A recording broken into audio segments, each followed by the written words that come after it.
আপনার জীবনে আপনাকে কেউ সফলতার উচ্চতায় পৌঁছে দিতে আসবে না। কেউ আপনাকে সামনে এগিয়েও নিয়ে যাবে না।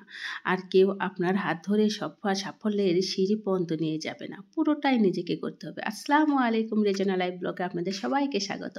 তো সকালের নাস্তা থেকে আজকে ব্লগটি শুরু করলাম। অফ ক্যামেরায় কিন্তু আমি সংসারের কাজগুলো মোটামুটি বেশ করিয়ে নিয়েছি। তো সকালের নাস্তার পরে কিন্তু এই তো কিচেনে চলে এসেছে। আজকে টক ঝাল মিষ্টি বড়ইয়ের আচার বানাবো। আর সেই জন্য শুকনো মরিচ এবং পাঁচফোড়নগুলো খুব হালকা করে ভেজে ব্লেন্ডারে আমি কিন্তু গুঁড়ো করে নেব। আর এখন একটা প্যানে সরিষার তেল দিয়ে দিলাম, এতে কয়েকটা শুকনো মরিচ, তেজপাতা এগুলো হালকা করে একটু ভেজে নিয়ে তাতে আমি আস্ত পাঁচফোড়ন দিয়েও হালকা একটু ভেজে নেব। আসলে বড়ই আচার খেতে কিন্তু অত্যন্ত মজা লাগে। দিয়ে দিলাম কিছু মিষ্টি জিরা, আর এতে করে কিন্তু আচারের ফ্লেভারটা একদমই অন্যরকম হয়ে যায়। আর দিয়ে দিলাম কিছু আদা বাটা, রসুন বাটা। হয়তোবা ভাবছেন বড়ইয়ের আচারে আবার আদা রসুন বাটা, হ্যাঁ, একবার দিয়ে করেই দেখুন, অন্যরকম স্বাদ, অন্যরকম মজা লাগবে খেতে। আর দিয়ে দিলাম ১ চামচ হলুদের গুঁড়ো। এটা আচারের কালারটা শুধু আসার জন্য। আদা আর রসুনের পেস্ট দিলে আচারটা কিন্তু একদমই অন্য স্বাদের মাত্রায় নিয়ে যাবে। আর যেহেতু আমি লবণ দিয়ে বড়িগুলো সিদ্ধ করে নিয়েছি, সেই জন্য সামান্য একটু লবণ দিয়ে দিলাম। আসলে আচার বানাতে গেলে কিছুটা টিপস কিন্তু খেয়াল রাখতে হবে। আর বড়ইগুলো খুব ভালো করে আমি পরিষ্কার করে ধুয়ে বোটাগুলো বাছিয়ে তারপরে আমি সেদ্ধ করে নিয়েছি। বড়িটা যত সুন্দর সেদ্ধ হবে, আচারটা কিন্তু অনেকটাই নির্ভর করে তার উপরে ভালো হওয়ার জন্য। তো কিছু টিপস কিন্তু অবশ্যই মাথায় রেখে আচার যদি করতে পারেন, তাহলে দোকানের স্বাদকেও কিন্তু হার মানাবে। আর দিয়ে দিলাম কিছু প্রসারের গুড়। গুড়টা আসলে আপনারা যে যেভাবে খেতে পছন্দ করেন। কেউ বেশি টক পছন্দ করে, কেউ মিষ্টি পছন্দ করে। তবে আমি আচারে সবসময় মিষ্টির পরিমাণটা একটু কম রেখে টক ঝাল মিষ্টি খেতেই কিন্তু পছন্দ করি। তো কিছু টিপসের কথা যেটা বলছিলাম, যে এই যে আদা রসুনের পেস্টটা কিন্তু ওনারা সবসময় দোকানে যে আচারগুলো করা হয় তাতে কিন্তু দিয়ে দেয়। আর এই যে পাঁচফোড়নটা করেছিলাম, সেগুলো ব্লেন্ডারে গুঁড়ো করে কিছুটা দিলাম, বাকিটা রেখে দেব। বাকিটা আমি একদম লাস্ট মুহূর্তে দিয়ে দেব। তো আদা রসুনের পেস্টটা দিয়ে খুব সুন্দর করে একটু হালকা করে কষিয়ে তাতে কিন্তু বড়িগুলো দিয়ে দিলে অন্যরকম স্বাদ আসে। আর আরেকটা যেটা টিপস, সেটা হচ্ছে আপনাকে তেঁতুল দিতে হবে। তেঁতুল দিলে আচারের স্বাদটা একদম অনেক বেশি বেড়ে যায়। আর এতে করে আচারটা কিন্তু অনেক বেশি আঠালো আঠালো হয়। যেহেতু বড়ই কিন্তু এখন ভরপুর পাওয়া যাচ্ছে, আর খুব সুন্দর করে শুকিয়ে ঝটপট করে আচার কিন্তু রমজানের আগে তৈরি করে নিতে পারলে অনেক বেশি সুবিধা। এখন আমি তেঁতুলগুলো কিন্তু পানিতে ভিজিয়ে রেখেছিলাম, এখন দিয়ে দেব।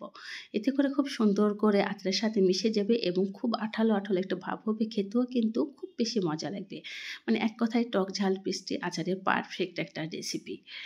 আর দোকানে কিন্তু যে আচারগুলো পাওয়া যায় তার স্বাদকেও কিন্তু হার মানাবে। অসম্ভব মজা লাগে এভাবে আদা রসুন দিয়ে এবং তেঁতুল দিয়ে। আর দিয়ে দিলাম সামান্য একটু বিট লবণ। এতে করে স্বাদটা কিন্তু আরও বেড়ে যায়। তো কিছু কিছু টিপস মাথায় রেখে যদি আচার তৈরি করতে পারেন, আচার কিন্তু আর ১০ জনের থেকে একদমই অন্যরকম হবে। একবার বানিয়ে খেলেই কিন্তু পার্থক্যটা কোথায় সেটা বুঝতে পারবেন। এখন দিয়ে দিলাম বাকি পাঁচফোড়নের গুঁড়োটা। তো দেখুন আচারটা কিন্তু অনেক সুন্দর আঠালো হয়ে এসেছে, আর প্যান থেকে কিন্তু একদমই উঠে আসছে। আচারটা কিন্তু একদমই মোটামুটি কমপ্লিট হয়ে গিয়েছে। তো আরেকটু খুব ভালো করে নেড়ে চেড়ে আমি তারপরে চুলার জালটা অফ করে দেব। খুব সহজে ঝটপট খুব সুন্দর করে টক ঝাল মিষ্টি বড়ইয়ের আচার করে নেওয়া যায় কয়েকটা টিপস মাথায় রেখে। তো বড়ইয়ের আচার কিন্তু আমরা সবাই করতে পারি। কিন্তু এই যে ২-১টা টিপস যদি আপনি মেনে চলেন, তাহলে আচারের স্বাদ কিন্তু একদম দ্বিগুণ হয়ে যাবে এবং আরও ১০ জনের থেকে আপনার আচার কিন্তু অন্যরকম লোভনীয় এবং মজাদার হবে।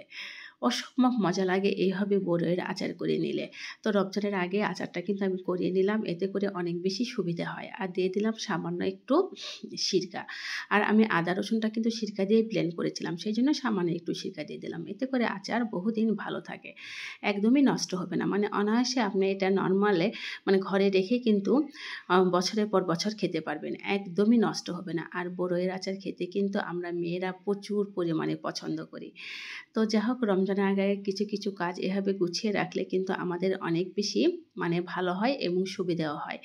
তো এই পর্যায়ে এসে যারা আমার ভিডিওটি দেখছেন, অবশ্যই একটা লাইক দিয়ে ভিডিওটি কন্টিনিউ করবেন, আর চ্যানেলটি সাবস্ক্রাইব করে পাশে থাকা বেল বাটনটি প্রেস করে অল অপশন সিলেক্ট করে রাখতে পারেন। এতে করে আমি যখন কোনো নতুন ভিডিও আপলোড করব সঙ্গে, সঙ্গে নোটিফিকেশান পেয়ে যাবেন। আর আপনারা আপনাদের সময় সুযোগ করে দেখে নিতে পারবেন। আর নতুন বন্ধুদেরা যারা আমার পরিবারে এখনও মানে অংশগ্রহণ করেছেন কিন্তু আমাকে সাবস্ক্রাইব করেনি, তাদের কাছে বিশেষ অনুরোধ রইল। অবশ্যই আমার চ্যানেলটি সাবস্ক্রাইব করে আমার পাশে থেকে যাবেন। দেখুন আচারটা কিন্তু একদম আঠালো, আঠালো হয়েছে আর খুব সুন্দর হয়েছে। তো এইভাবেই কিন্তু করে নেওয়া যায় টক ঝাল মিষ্টি বড়ইয়ের আচার। আমার আচারটি কেমন হয়েছে অবশ্যই কিন্তু আপনারা কমেন্টস করে জানাবেন। পবিত্র মাহে রমজান একদমই আমাদের হাতে নাগালে। আল্লাহর পাকের অশেষ রহমতে আগামীকাল থেকে শুরু হতে যাচ্ছে। আল্লাহ যেন আমাদের সবাইকে তৌফিক দান করে যেন আমরা খুব সুন্দর করে সমস্ত নিয়ম মেনে যেন রমজান মাসের তাৎপর্যটা বজায় রাখতে পারি এবং ফজিলত করতে পারি। সেই তৌফিক আল্লাহ তাআলা আমাদের সবাইকে দান করুক। তো এই তো মানে লাস্ট পর্যায়ে কিছু কাজ আমি করে নিলাম। টমেটোগুলো এনেছিল একদম ফ্রেশ। তো ভাবলাম খুব ভালো করে ধুয়ে কিছুটা কেটে রেখে দেই আর কিছুটা গোটা রাখি। আসলে ফ্রোজেন খাবার খেতে কিন্তু আমার খুব বেশি ভালো লাগে না। আর আমার পরিবারের সবাই মানে কেউ তেমন একটা ফ্রোজেন খাবার পছন্দ করে না। তো যেহেতু মানে খুব সামান্য করেই কিন্তু আমি জিনিস ফ্রোজেন করি। আর সবসময় টাটকাটা মানে নিয়ে এসে খেতেই বেশি পছন্দ করে আমাদের পরিবারের সবাই। তো হালকা কিছু ফ্রোজেন করে রাখছি, এতে করে মানে ইফতারির সময় কোনো কিছু করে যেন ঝটপট করতে পারি বাস এইজন্যই। আর বাকি খুব বেশি কিন্তু আমি খাবার মানে ফ্রোজেন করতে একদমই পছন্দ করি না। তো খুব সুন্দর করে কিন্তু গাজর আর টমেটোগুলো ধুয়ে নিয়েছি। কিছুটা ঝুরি করে রেখে দেবো। এতে করে ঝটপট নাস্তায় আমি তৈরি করে দিতে পারবো। মটরশুঁটি আর কিছু আদাও কুচি করে দিয়েছি। এতে করে যখনই আমার দরকার পড়বে আমি চট করে আদাটা পেস্ট করে নিতে পারবো। এমনকি মানে ইফতারের পর একটু চা না খেলেও ভালো লাগে না। চায়েও যেন আমি সঙ্গে খেতে পারি। আর কিছু কাঁচামরিচ আমি গোটা রেখেছি, কিছু কেটে নিয়েছি। মানে যখন যেটা দরকার সেভাবে করে নেবো। আর এভাবে টমেটো রেখে দিলে কি ঝোলের সঙ্গে খেতে কিন্তু ভীষণ ভালো লাগে। কাজ যতই গুছিয়ে রাখছি কেন কাজের কিন্তু শেষ হচ্ছে না। একটার পর একটা কাজ কিন্তু মানে হাতের কাছে এসে দাঁড়িয়ে থাকছে। আর যেহেতু বাচ্চারা রোজা থাকবে ওদের খাবারের দিকটাও কিন্তু অনেকভাবে ভাবতে হচ্ছে। যেহেতু পুষ্টিগত দিক থেকে এবং সব দিক থেকে বিবেচনা করে ওদের সেহরি ইফতারের বিষয়টা কিন্তু একজন মাকে সবসময় খেয়াল রাখতে হয়। যেহেতু ওরা খুব ভালো থাকে, সুস্থ থাকে এই শুভকামনা কিন্তু প্রত্যেকটা মায়েরই আছে। আর রমজানের জন্য ভিডিওটা আমি সকাল থেকে আপলোড করব। ইনশাআল্লাহ আপনারা সবাই একটু সময় সুযোগ করে দেখে নিবেন। তো এই মুহূর্তে এসে সকলের সুস্বাস্থ্য কামনা করে আজকের মতো ভিডিওটি এখানেই শেষ করছি। আবার দেখা হবে পরবর্তী ভিডিওতে। আল্লাহ হাফেজ।